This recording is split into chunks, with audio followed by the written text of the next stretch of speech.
আজকের এই 11 দলীয় প্রতিবাদ সমাবেশে উপস্থিত সংগ্রামী সভাপতি, সংগ্রামী সমাবেশ, আমরা আশা করেছিলাম বহু রক্ত, জীবন, অনেক অশ্রু আর ঘামের বিনিময়ে অর্জিত জুলাই বিপ্লব পরবর্তী বাংলাদেশের মানুষ তাদের ব্যালটের অধিকার ফিরে পাবে।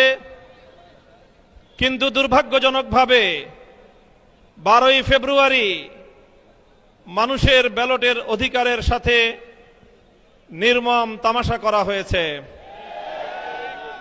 সারাদিন শান্তিপূর্ণ নির্বাচনের প্রকাশ্য নাটক সাজিয়ে সন্ধ্যার পর থেকে সূক্ষ্ম ইঞ্জিনিয়ারিং এর মাধ্যমে টার্গেটকৃত ব্যক্তিদেরকে জাতীয় সংসদে যাওয়ার পথে প্রতিবন্ধকতা সৃষ্টি করা হয়েছে। ডিপ স্টেটের এজেন্ডা বাস্তবায়ন করতে বাংলাদেশের জনগণের অর্থে লালিত প্রশাসন ব্যবহৃত হয়েছে। সিসি, আপনাকে বলতে চাই, আপনার পূর্ববর্তী সিসির পরিণাম থেকে আপনি শিক্ষা গ্রহণ করুন। আমরা যে আপত্তি জানিয়েছি, সঠিক তদন্তের মাধ্যমে জনগণের ব্যালটের অধিকার যদি ফিরিয়ে না দেন, বাংলার মানুষ জোর করে তাদের অধিকার কেড়ে নেবে ইনশাআল্লাহ।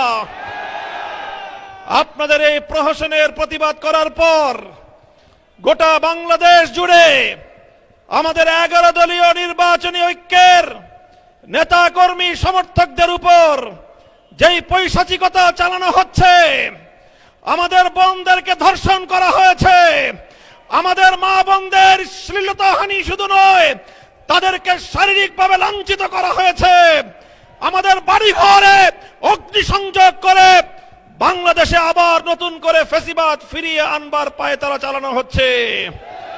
মনে রাখবেন, রক্ত দিয়ে যে জুলাই বিপ্লব হয়েছে, সেই বাংলাদেশে আর কোনোদিন ফ্যাসিবাদ ফিরে আসতে পারবে না ইনশাআল্লাহ।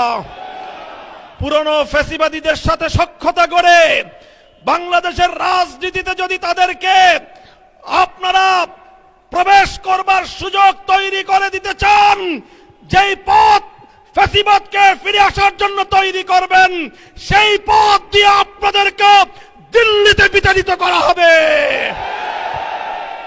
তৃতীয় কথা আমাদের পরিষ্কার, শরীফ ওসমান হাদি সহ প্রতিটি হত্যাকাণ্ডের বিচার করতে হবে। জুলাই বিপ্লবের আকাঙ্ক্ষা বাস্তবায়ন করতে হবে।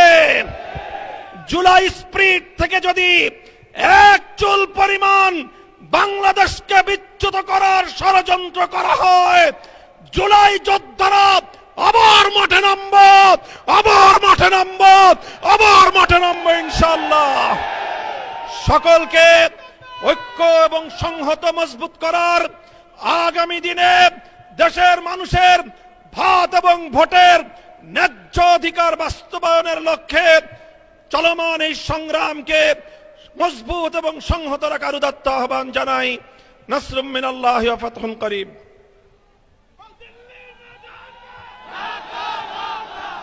সংগ্রামী ভাই এবং বন্ধুগণ,